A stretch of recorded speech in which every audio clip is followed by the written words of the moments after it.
My dear students and viewers, उम्मीद है आप सब लोग खैरियत से होंगे। तो व्यूअर्स, आज हम चैप्टर स्टार्ट करने जा रहे हैं प्रिंसिपल्स ऑफ मैनेजमेंट का, that is named as decision making. Chapter की इम्पोर्टेंस का अंदाज़ा आप इस बात से लगा सकते हैं कि आपने जो प्रीवियस इंट्रोडक्शन का जो चैप्टर था उसमें आपने मैनेजमेंट के फंक्शंस पढ़े थे, planning, organising, leading and controlling. ये 4 फंक्शंस हैं जिसके बारे में मैंने आपको बताया था कि आपका जो होल सिलेबस है, जो कंप्लीट आपके इस सब्जेक्ट की जो आउटलाइन है वो 4 फंक्शंस पर बेस करती है, planning, organising, leading and controlling. Management को अपने इन 4 फंक्शंस को परफॉर्म करने के लिए हर फंक्शन में डिसीजन मेकिंग करनी है। प्लानिंग में भी डिसीजन करने हैं, ऑर्गेनाइजिंग में भी करने हैं, लीडिंग में भी, और इसी तरह कंट्रोलिंग में भी डिसीजंस करने हैं। तो इस चैप्टर में हम डिसीजन मेकिंग के बारे में पढ़ेंगे, डिसीजन मेकिंग होती क्या है। देन हम इस चैप्टर में डिस्कस करेंगे कि डिसीजन मेकिंग के जो डिफरेंट एस्पेक्ट्स हैं, हम डिसीजन मेकिंग प्रोसेस को डिस्कस करेंगे। 8 स्टेप्स जो डिसीजन मेकिंग प्रोसेस में इन्वॉल्व हैं, ये हमारा फर्स्ट टॉपिक होगा जो भी हम डिस्कस करने जा रहे हैं। देन इस चैप्टर में हम रैशनल डिसीजन मेकिंग डिस्कस करेंगे, bounded rationality, satisfaction, escalation of commitment, इनके क्या मीनिंग हैं। व्हाट इज़ इंट्यूशन, इंट्यूशन भी डिसीजन मेकिंग के लिए यूज़ की जा सकती है। देन हम प्रोग्राम्ड और नॉन प्रोग्राम्ड डिसीजन मेकिंग के बारे में डिस्कस करेंगे। उसके बाद हम 3 डिसीजन मेकिंग कंडीशंस के बारे में डिस्कस करेंगे, 4 डिसीजन मेकिंग स्टाइल्स के बारे में डिस्कस करेंगे, और डिसीजन मेकिंग में जो एरर्स मैनेजमेंट की तरफ से किए जाते हैं उनको डिस्कस करेंगे। तो ये चैप्टर आपके लिए बड़ा इन्फॉर्मेटिव होने वाला है, बिकॉज़ डिसीजन मेकिंग के बगैर मैनेजमेंट अपना कोई फंक्शन भी जो है वो परफॉर्म नहीं कर सकती, और एक गुड डिसीजन मेकिंग ही मैनेजमेंट की सक्सेस के लिए इम्पॉर्टेंट है, क्योंकि अच्छे डिसीजन ही ऑर्गेनाइजेशन को सक्सेस की तरफ ले जाते हैं, उसकी परफॉर्मेंस को एनहांस करते हैं। तो इस चैप्टर में हम सीखेंगे भाई डिसीजंस होते क्या हैं, डिसीजंस के मीनिंग क्या हैं, और किस तरह हम इफ़ेक्टिव डिसीजन मेकिंग कर सकते हैं। तो डिसीजंस के बारे में हम सब जानते हैं कि डिसीजन क्या होता है जी। जब आपके पास अल्टरनेटिव्स होते हैं, ऑप्शंस होते हैं, तो you have to make choices what to do and what not to do, making a choice from 2 or more alternatives। 2 या 2 से ज़्यादा आपके पास रास्ते हों, चॉइसेस हों, ऑप्शंस हों, तो उनमें से कोई एक चूज़ करना होता है, दैट इज़ कॉल्ड डिसीजन, कि आप किसको चूज़ करें। इन जनरली तो हम डिसीजन मेकिंग के बारे में समझते हैं जी, हम बहुत अच्छी तरह जानते हैं, but when it comes to the corporate world, लेकिन जब हम ऑर्गेनाइजेशंस की बात करते हैं, कंपनी की बात करते हैं, the same is not as simple as it's general sense. तो डिसीजन मेकिंग इतनी आसान नहीं होती कॉर्पोरेट लेवल पर, मतलब ऑर्गेनाइजेशनल लेवल पर, ऑर्गेनाइजेशंस में डिसीजन करना इतना आसान नहीं होता।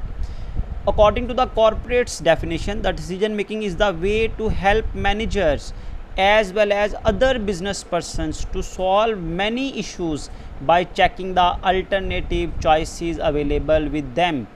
कि वो क्या करते हैं, डिसीजन मेकिंग क्या है, एक ऐसा तरीका है जिसके ज़रिए मैनेजर्स क्या करते हैं, या बिज़नेस के जो पर्सनस हैं, बिज़नेस में जो अदर पर्सनस हैं, वो बिज़नेस के जो इश्यूज़ हैं उनको रिज़ॉल्व करते हैं। किस तरह कि वो डिफरेंट अल्टरनेटिव्स जो हैं, डिफरेंट चॉइसेस जो होती हैं, जो अवेलेबल विद दैम, जो उनके पास अवेलेबल होती हैं, डिसाइडिंग, उनमें से डिसाइड करते हैं द बेस्ट पॉसिबल रूट, कि जो बेस्ट पॉसिबल चॉइस है वो कौन सी है, टू टेक दैट, ताकि उस चॉइस को ऑप्ट किया जाए, सिलेक्ट किया जाए, और अपने इश्यूज़ को, अपनी प्रॉब्लम्स को रिज़ॉल्व किया जाए।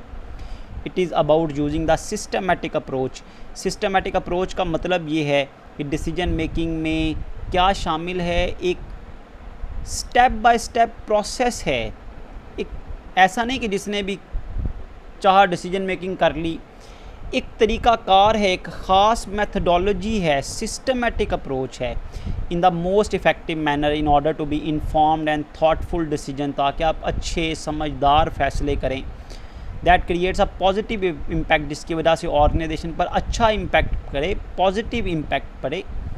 बोथ कंसिडरिंग द गोल, इससे ऑर्गेनाइजेशन के गोल्स भी अचीव हों, शॉर्ट रन गोल भी as well as long run भी, मतलब जो कंपनी के within an year goals हैं, ऑब्जेक्टिव्स हैं, वो भी अचीव हों, और कंपनी के जो फ्यूचर गोल्स हैं, कंपनी के जो फ्यूचर ऑब्जेक्टिव्स हैं, मकासद हैं, वो भी हासिल हो जाएं।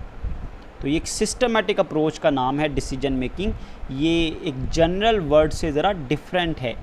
तो फर्स्ट टॉपिक जो हम डिस्कस करने जा रहे हैं that is decision making process, कि डिसीजन मेकिंग कैसे होगी।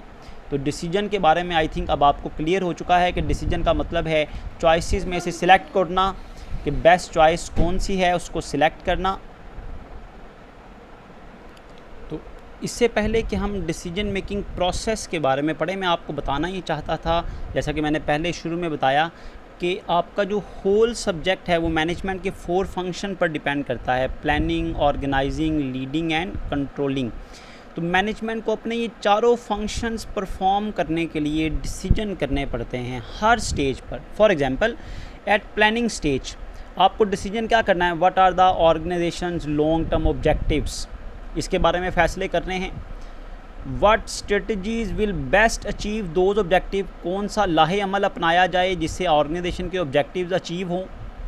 What should the organisation short term objective be, organisation के शॉर्ट रन मतलब इन नियर फ्यूचर कंपनी क्या अचीव करना चाहती है।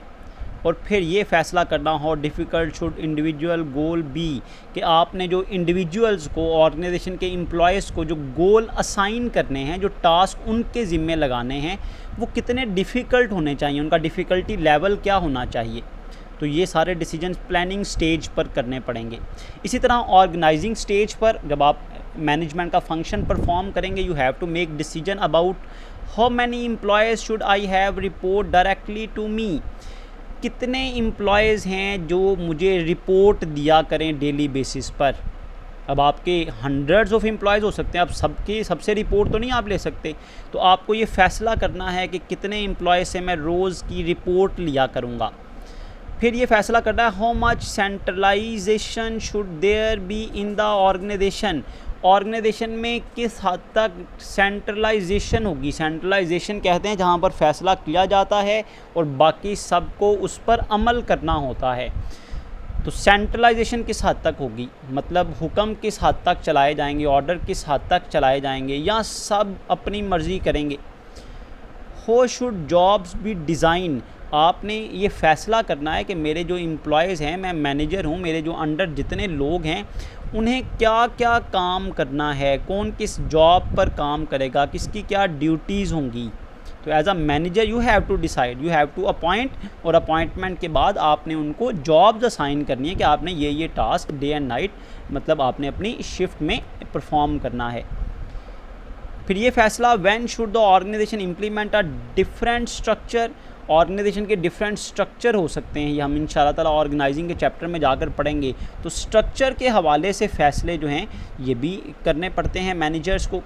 इसी तरह जो मैनेजर्स हैं उनको अपने लीडिंग फंक्शन को परफॉर्म करने के लिए जो मैनेजर का थर्ड फंक्शन है, यहाँ पर भी फैसले करने हैं। क्या फ़ैसला करना है, how do I handle employees who appear to be low in the motivation, मैं ऐसे एम्प्लॉयज़ को कैसे हैंडल करूं जिनका मोटिवेशन लेवल लो है, मतलब जो ज़्यादा एनर्जेटिक होकर काम नहीं कर रहे, दिल लगाकर काम नहीं कर रहे, उनको मैं किस तरह हैंडल करूं, ये फ़ैसला आपको करना है। What is the most effective leadership style in a given situation, leading में जो आपने लीडरशिप स्टाइल यूज़ करना है वो कौन सा बेहतर होगा। सम टाइम आपको पोलाइट रहना पड़ता है, सम टाइम आपको हार्श होना पड़ता है, आपको स्ट्रिक्ट होना पड़ता है, सम टाइम आपको फ्रेंडली होना पड़ता है। तो ये आपने डिसाइड करना है सिचुएशन को देखकर। तो यहाँ पर भी डिसीजन मैनेजर को करने पड़ेंगे। Then how will a specific change affect workers productivity, जो स्पेसिफिक चेंज लेकर आते हैं आप ऑर्गेनाइजेशन में, ऑर्गेनाइजेशन की प्रोडक्ट में, उसके एनवायरनमेंट में, उसकी मशीनरी में, उसकी टेक्नोलॉजी में आप जो चेंज लेकर आते हैं, इससे वर्कर्स की प्रोडक्टिविटी में, उनकी पैदावार में, उनकी सलाहियतों में, उनके काम में कितना फ़र्क पड़ेगा, ये आपने फ़ैसला करना है। What is the right time to stimulate conflict, कब कॉन्फ्लिक्ट को स्टिमुलेट करना है, मतलब कुछ ऐसे आपस में कंपटीशन शुरू करवाना है एम्प्लॉयज़ के दरमियान कि कौन विन करेगा, कौन ज़्यादा टारगेट अचीव करेगा, एक कॉन्फ्लिक्ट अराइज हो जाए उनके दरमियान, ताकि वो इस कॉन्फ्लिक्ट में इस दौड़ में वो जीतने के लिए एफ़र्ट करें और एक दूसरे से आगे निकलने के लिए ऑर्गेनाइजेशनल परफॉर्मेंस को पॉजिटिव इम्पैक्ट दें। इसी तरह कंट्रोलिंग जब मैनेजर ने करनी है वहाँ पर भी डिसीजन मेकिंग की ज़रूरत है। What activities in the organisation needs to be controlled, organisation में ऐसा क्या हो रहा है जिसको कंट्रोल किया जाना चाहिए, ये भी मैनेजर ने डिसीजन करना है। How should these activities be controlled, इनको कैसे कंट्रोल किया जाए।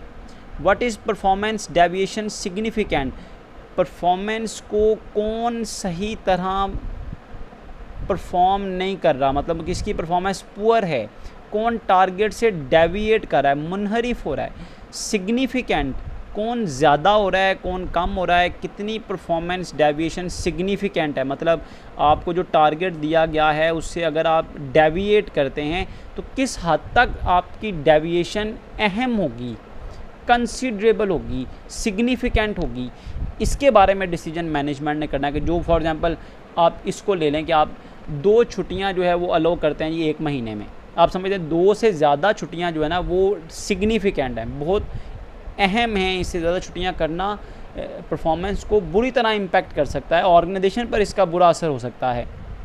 तो आप एक लेवल सेट कर देते हैं। उसके बाद what type of management information system should organisation have, organisation में मैनेजमेंट इंफॉर्मेशन सिस्टम जो है, इंफॉर्मेशन शेयरिंग का जो सिस्टम है वो किस तरह का होना चाहिए, किस तरह इंफॉर्मेशन ऑर्गेनाइजेशन के डिफरेंट डिपार्टमेंट्स में लोगों के दरमियान शेयर की जाएं ताकि इंफॉर्मेशन अपने सही एंगल में जो है वो लोगों तक पहुँचे। तो ये हो गया जी डिसीजन के मीनिंग और डिसीजन की इम्पोर्टेंस। उम्मीद है आपने इम्पॉर्टेंस ऑफ डिसीजन मेकिंग जो है इस टॉपिक को अच्छी तरह अंडरस्टैंड किया होगा। मकसद ये था आपको बताना कि ये चैप्टर कितना अहम है, डिसीजन मेकिंग कितनी अहम है मैनेजमेंट के लिए, क्योंकि मैनेजर्स को अपने ये 4 फंक्शंस परफॉर्म करने के लिए डिसीजन मेकिंग का सहारा लेना पड़ता है। हर स्टेज पर डिसीजन मेकिंग करनी है। दैट्स वाई हम ये टॉपिक पढ़ेंगे जी अब अपने नेक्स्ट वीडियो में, डिसीजन मेकिंग प्रोसेस, ताकि हमें डिसीजन मेकिंग करना आए, बेस्ट डिसीजन मेकिंग करना आए, हम अच्छे डिसीजन करें ताकि उसका ऑर्गेनाइजेशन की परफॉर्मेंस पर अच्छा असर जाए। यहाँ पर हमने अपने इस लेक्चर को क्लोज़ करते हैं। जज़ाकुमुल्लाह खैर।